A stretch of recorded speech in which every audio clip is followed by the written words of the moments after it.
Բանն այն է, որ շատ գրավիչ է հնչում աղբը վերամշակելու գաղափարը, բայց ուսումնասիրությունները ցույց են տալիս, որ դա իրականում հնացած, հնաոճ, ոչ արդիական մոտեցում է։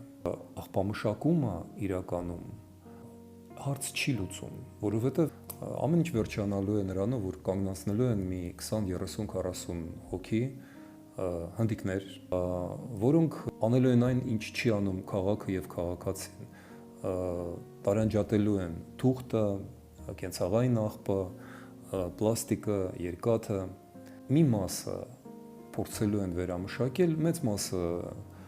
այնպես էլ գցելու են փոսը վերևից ծածկելու են, այսինքն իրական վերամշակում տեղի չի ունենալու։ Օրինակ Վիենայում, Ավստրիայի մայրաքաղաքում, որի Ավստրիայի բնակչությունը 9 միլիոն է, 3 անգամ մեծ է բնակչությունը Հայաստանից, այնտեղ տարեկան վերամշակվում է 250,000 տոննա մեկ աղբայրման գործարանում, որը գտնվում է, չեք հավատալ, հենց Վիենայի կենտրոնում։ Բավական գեղեցիկ շենք է ճարտարապետական տեսակետից եւ այնտեղից 0 ծուխ կամ արտանետում ապահոված է հզորագույն ֆիլտրերով։ Այրել նշանակում է ստանալ ջերմային էներգիա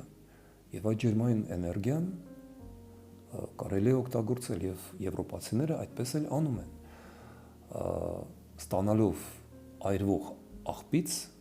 իհարկե վերամշակումից, նախնական վերամշակումից, այսինքն պլաստիկը, երկաթը բաժանելուց հետո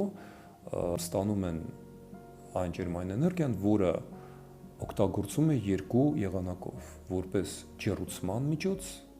հատկապես ձմռան ամիսներին, եւ որպես էլեկտրական հոսանք։ Էներգիան եւ ջեռուցումը մտնում են պետական, համազգային եւ մասնավոր բաշխող ցանցերին, ծառայելով մարդկանց երկրորդ անգամ։